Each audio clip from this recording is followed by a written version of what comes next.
The Devil's Bath is a 2024 movie about a woman in 18th century Austria who begins to unravel as problems emerge in her marriage.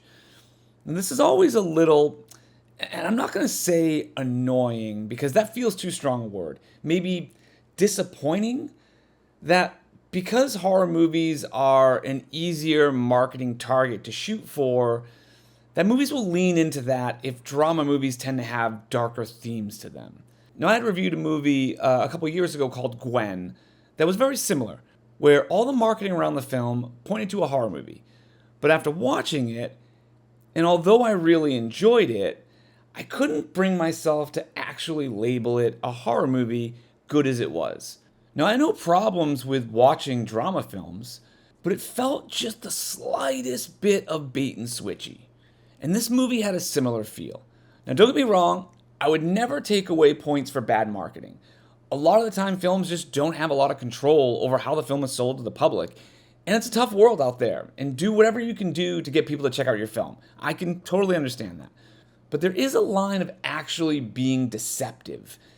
And although this movie doesn't cross that line, they sure do nestle up to it pretty cozily.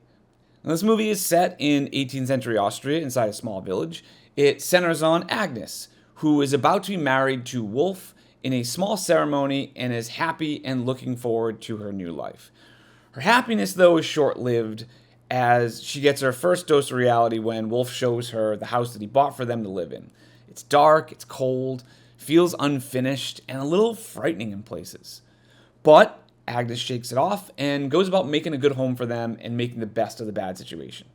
She also attempts to work with the other villages fishing the lake, and it becomes a harrowing reminder that her childhood is now over and the harsh reality of life is starting to seep in.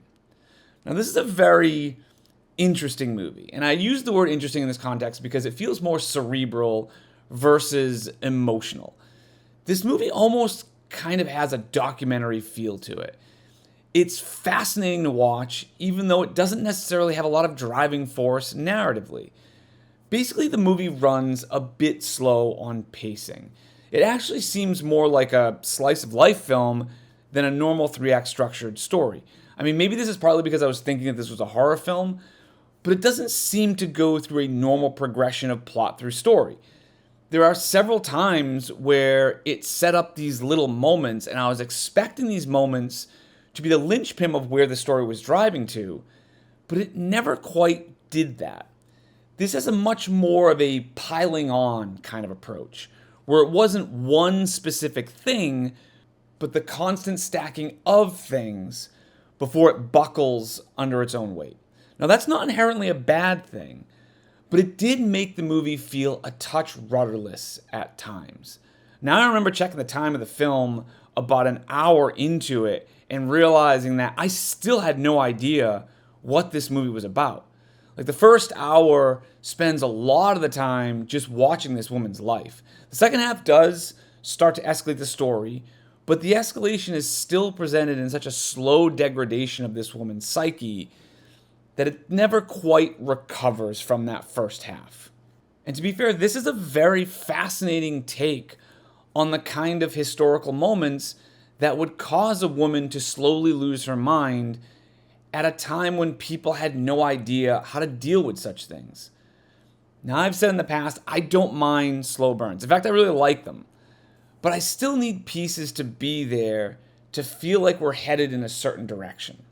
This just really felt like I was watching this woman's daily life. And I get why they chose that path to really get the feeling of how she's living.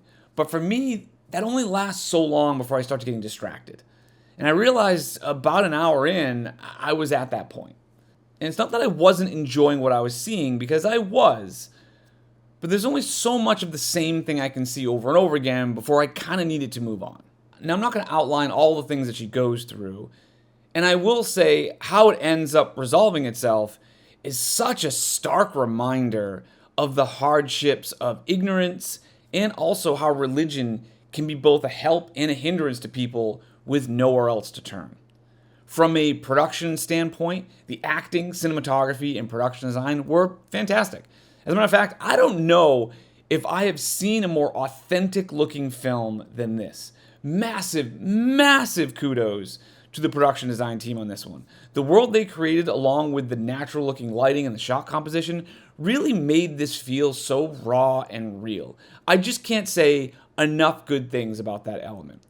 Aside from the idea that I don't think this is a horror movie, although it's got some horror movie setups and some horror movie visual language, it's really just a very dark drama.